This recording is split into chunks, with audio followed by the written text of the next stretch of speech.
காலையில் எழுந்திரிச்சோடனே நம்ம எல்லாருமே இன்றைக்கி நம்ம பண்ண போகிற வேலைகள் எல்லாமே நல்ல விதமாக முடியணும் அப்படின்னு சொல்லிட்டு தான் நினைப்போம் இல்லையா?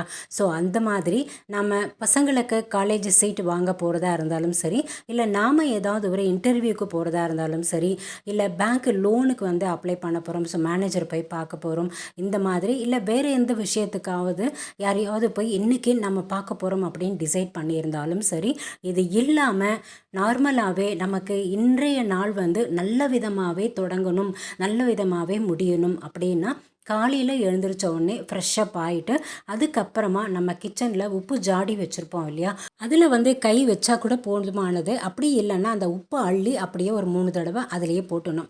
ஸோ இந்த உப்பில் மகாலட்சுமி வாசம் பண்ணுறதா ஒரு ஐதீகம். அதே மாதிரி இந்த உப்பு எப்போவுமே நல்ல விஷயங்களை ஈர்த்து கொடுக்கும் அப்படின்றதுனால காலையில் எழுந்திரிச்ச உடனே இந்த மாதிரி பண்ணுறது ரொம்பவுமே நல்லது.